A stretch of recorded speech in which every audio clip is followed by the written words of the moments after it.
வணக்கம், good morning, happy morning, wonderful morning. இன்றைக்கி சக்ஸஸை பற்றி பார்த்துட்ருக்கோம், பணம் சம்பாதிக்கிறத பார்த்துட்ருக்குறோம். சக்ஸஸ்ஸு பணம் சம்பாதிக்கணுங்கிறது ஒரு லீனியர் ஸ்ட்ரெயிட் ஃபார்வர்ட் பார்த்து கிடையாதுங்கிறத நம்ம பார்த்துட்ருக்கோம். நீங்கள் பெரிய பணம் சம்பாதிக்கணும்னா வெறும் வேலையிலே இருந்து சம்பாதிக்க முடியாதுங்கிறத உங்களுக்கு சொல்கிறோம். வாழ்க்கையில் நிறைய இடத்துல ரிஸ்க் எடுக்கணும். நீங்கள் வேலையிலே சம்பாதிக்கணுன்னா நீங்கள் என்ன பண்ணணுன்னா கீபோர்டு பேசி பின்கோடு மாற்றணும். எப்படி கும்பகோணத்துலேயே நீங்கள் ப்ளம்பராக இருந்தால் ஒரு நாளைக்கு ஐநூறுரூவா வாங்குவீங்கன்னா, சென்னையில் இருந்தால் ரூ. 1000 வாங்குவீங்கன்னா, அதே துபாயில் இருந்தால் ரூ. 5000 வாங்குவீங்க. ஒரே வேலை 3 ரேட்டு. அது மாதிரி எந்த இடத்துல ஜாஸ்தி உங்களுக்கு சம்பளம் கிடைக்குதோ, எங்கே டேக்ஸ் இல்லையோ அங்கே போனீங்கன்னா இந்த கரன்சி ஆர்பிட்ராஜில் ஜாஸ்தி வாங்குவீங்க. அதை விட்டு வேலையில் சம்பாதிக்கிறதுங்கிறது ரொம்ப கஷ்டம். அதுக்கப்புறம் என்ன ப்ராப்ளம்னா, வேலைக்கு போனீங்கன்னா 35% அம்மையார் அடிச்சிடுவாங்க. உங்கள்கிட்ட கிடைக்கிறது 65% தான்.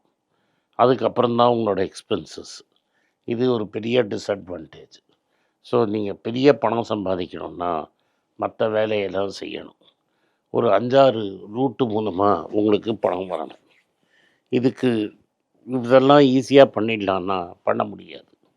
இதுக்கு உங்களுக்கு மேஜராக ஸ்டெப்பு ஸ்கில்லு ஒன்று வேணும். அந்த ஸ்கில்லு பேர் ரெசிலியன்ஸ் அப்படின்னு பேர். ரெசிலியன்ஸுங்கிற வார்த்தையை நீங்கள் பல இடத்துல கேட்டிருப்பீங்க, இதே சேனலில் கேட்டிருப்பீங்க. ரெசிலியன்ஸ்னால் ஆக்சுவலி என்ன அப்படிங்கிறத உங்களுக்கு சொல்கிறேன்.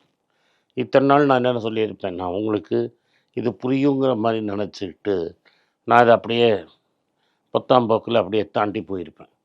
அப்படி பண்ண முடியாது. ரெசிலியன்ஸ்னால் என்னென்னா, எங்கேயாவது நீங்கள் வாழ்க்கையில் கீழே விழுந்துட்டீங்கன்னு வச்சுக்கோங்க, திரும்பி எழுந்து நிற்கிறது தான் ரெசிலியன்ஸ். அந்த கீழே எழுந்து நிற்கிறதுக்கு உங்களுக்கு தைரியம் வேணும். அந்த கீழே எழுந்து நிற்கிறதுக்கு உங்களுக்கு தைரியம் இல்லைன்னா நீங்கள் ஜெயிக்க முடியாது. ஸோ அதுக்கப்புறம் ரிக்கவரி பார்ப்பீங்க. அந்த ரிக்கவரியில் உங்களுக்கு கான்ஃபிடென்ஸ் வேணும். வாழ்க்கைங்கிறது வெறும் ஃபிசிக்கலாக கீழே விழுந்து அடிபட்டு எழுந்து நிற்கிறது மட்டும் வாழ்க்கை கிடையாது. வாழ்க்கை வேறு மாதிரி ரூபத்தில் போகும். நீங்கள் எல்லாம் கரெக்டாக பண்ணியிருப்பீங்க, உங்கள் கண்ட்ரோலில் இல்லாமல் ஏதாவது ஒன்று நடக்கும், கையில் இருக்கிறதெல்லாம் அடிச்சுட்டு. இப்போ நீங்கள் நல்லா பிஸ்னஸ் பண்ணியிருப்பீங்க, ஒரு பெரிய ஆர்டர் வந்திருக்கும், நீங்கள் சப்ளை பண்ணியிருப்பீங்க, பெரிய லாபம் கூட எக்ஸ்பெக்ட் பண்ணிகிட்ருப்பீங்க. அந்த சமயத்தில் ஏதாவது நடந்து உங்களுக்கு வர வேண்டிய பேமெண்ட்டு வராமல் போயிடலாம். அந்த ஆளும் ஏமாத்துறோன்னு ஏமாற்றிருக்க மாட்டான், அங்கே ஏதோ ஒரு பெரிய க்ரைசிஸ் அடிச்சுட்டு போயிருக்கும்.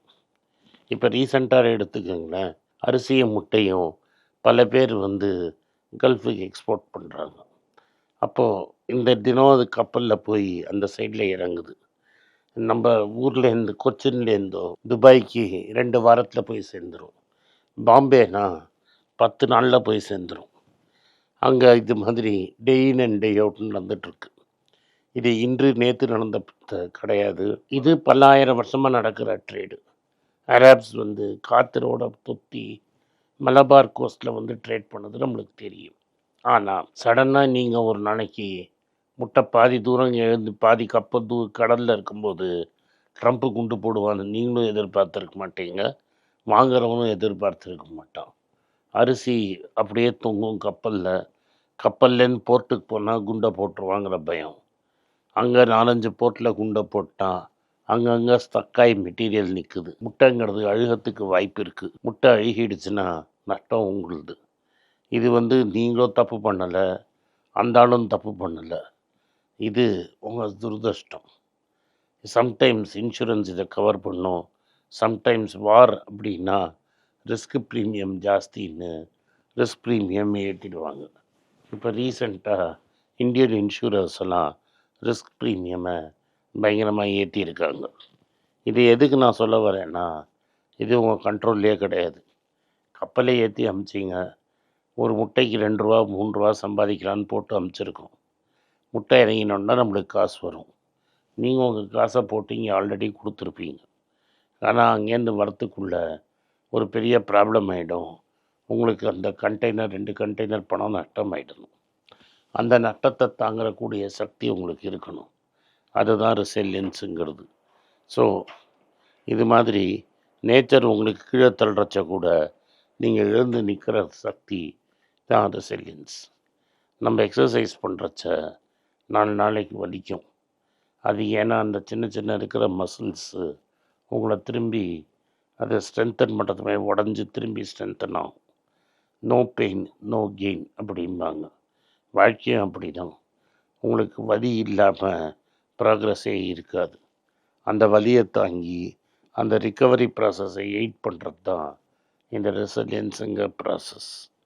வாழ்க்கையில் நீங்கள் கஷ்டத்தையோ எதிர்ப்பையோ எதிர்கொள்ளாமையே நேராக நீங்கள் போயிடுவீங்கன்னு நினச்சிங்கன்னா நிச்சயமாக நீங்கள் மாட்டீங்க. நிச்சயமாக வாழ்க்கையில் அடிபடுவீங்க. மெடிடேஷன்ஸுங்கிற புஸ்தகத்தை நீங்கள் படிச்சிங்கன்னா மார்க்கஸ் அரீலஸ் உலகத்திலேயே அந்த சமயத்தில் மோஸ்ட் பவர்ஃபுல் எம்பரராக இருந்தவன், அவன் கட்டத்தில் இருந்தான். அவனோட கட்டங்களை அந்த புஸ்தகத்தில் எழுதியிருக்கிறான். அவனுக்கு அவ்வளோ கட்டப்பட்டான்னு அன்றைக்கி ரோமாபுரியில் யாருக்கும் தெரிஞ்சிருக்காது. அது பப்ளிஷ் ஆனோன்னு எழுதின புஸ்தகம் கிடையாது. அவனுக்கே எழுதிக்கிட்ட புஸ்தகம். அதை யாராவது படித்து பப்ளிஷ் பண்ணி அது இவ்வளோ பெரிய மாஸ்டர் பீஸ் ஆகும்னு அவனும் நினச்சிருக்க மாட்டான். நம்மளும் அவன் அந்த சமயத்தில் கூடிய இருந்தவங்களும் யாரும் நினச்சி பார்த்துருக்க மாட்டாங்க. ஆனால் அது சர்வைவ் ஆகி இன்றைக்கி அது ஒரு பெரிய மாஸ்டர் பீஸ் ஆயிடுச்சு. அதில் அவன் ஒய்ஃபோட அவன் பட்ட கஷ்டம், அவனோட ஸ்டெப் பிரதரோட அவன் பட்ட கஷ்டம், மற்ற அவனை சுற்றி இருக்கிறவங்க அவனை ஏற்றின வெறுப்பு எல்லாத்தையும் அவன் எழுதி அதை எப்படி எதிர்கொள்ளணுங்கிறத எழுதியிருக்கிறான். அதுதான் ரெசிலியன்ஸுங்கிறது. நம்மளுக்கு தெரிஞ்ச பல ஆந்திரப்ரனர்ஸு பல வாட்டி ஃபெயில் ஆகி திரும்பி ஜெயிச்சு வந்திருக்கிறாங்க. ஃபெயிலியர்கிட்ட இதெல்லாம் கற்றுக்கிட்டு அங்கேருந்து சக்ஸஸ்ஃபுல்லானவன் தான் பெரிய ஆளுங்கிறத நம்ம தெரிஞ்சுக்கணும். பல பேர் பல பிஸ்னஸ் பொண்டியாக இருக்கும். ரே குரோவாக் அப்படிங்கிறவர் மெக்டானல்ட் ஆரம்பிக்கிறது 60 வயசுக்கு மேலே கிட்ட ஆயிடுச்சு. அதுக்கு முன்னாடி பல விதமான பிஸ்னஸ் ட்ரை பண்ணி அவர் பெரிய ஆள் ஆகணும்னு நினச்சார். அது பெரிய ஆளாகவே இல்லை. கடைசியில் அவராக ஒர்க் பண்ணி ஸ்ட்ரகிள் பண்ணி அவர் ஆரம்பித்த கம்பெனி தான் மெக்டானல்ட்ஸ். 2 பேர் அண்ணன் தம்பிகிட்டேருந்து கம்பெனியை வாங்கி அதை பெருசாக்கி இவ்வளோ பெரிய குளோபல் என்டர்பிரைஸ் ஆக்கினார். அவர் 60 வயசில் தான் ஆரம்பித்தார்னா யாருமே நம்ப மாட்டாங்க. ஆனால் மெக்டானல்ட்ஸோட கதையும் ரே குரோவாக்கோட கதையும் ஒரு classic case of how resilience pays. ஏஜுங்கிறது ஒன்லி ஒரு நம்பர். எந்த ஏஜில் வேணால் கம்பேக் பண்ணலாம், எப்படி வேணால் சக்ஸஸ்ஃபுல் ஆகலாங்கிறதுக்கு அது ஒரு பெரிய எடுத்துக்காட்டு. அந்த புஸ்தகம் இருக்குது, வாங்கி படிங்க. இது உங்களுக்கு படமாகவும் இருக்குது, நீங்கள் பார்க்கலாம். இதெல்லாம் எதுக்கு கற்றுக்கணுன்னா, மார்க்கெட்டில் உலகத்தில் நீங்கள் ரெசிலியன்ஸ் இல்லாமல் முடியாது. அதனால் நீங்கள் வாழ்க்கையில் கீழே விழுறதுங்கிறது நிச்சயம். ஆனால் எழுந்துப்பீங்களா மாட்டீங்களாங்கிறது தான் கேள்வி. எழுந்தீங்கன்னா நிச்சயமாக ஜெயிச்சுப்பீங்க. நன்றி, வணக்கம். இந்த வீடியோ உங்களுக்கு பிடிச்சிருந்ததுன்னா வீடியோவை லைக் பண்ணுங்கள், எங்கள் சேனலை சப்ஸ்கிரைப் பண்ணுங்கள், பெல் நோட்டிஃபிகேஷன் தட்டுங்க.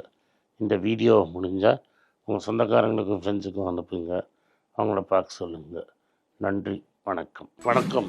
குழந்தைங்களுக்காக ஒரு புஸ்தகம் லான்ச் பண்ணோம். அது ரொம்ப சக்ஸஸ்ஃபுல்லாக இருக்குது. யாருக்கெல்லாம் அந்த புஸ்தகம் போகணுமோ எங்கள் டீமுக்கு கான்டாக்ட் பண்ணுங்கள். கீழே இருக்கிற நம்பர்லேயும் வெப்சைட்லேயும் கான்டாக்ட் பண்ணிங்கன்னா உங்களுக்கு அந்த புஸ்தகத்தை நீங்கள் வாங்கிக்கலாம். மற்ற எங்கள் புஸ்தகமும் அவைலபிள். எங்கள் வெப்சைட் மூலமாகவும் வாங்கலாம். கீழே இருக்கிற வாட்ஸ்அப் நம்பர்லேயும் மெசேஜ் அனுப்பலாம். நன்றி, வணக்கம்.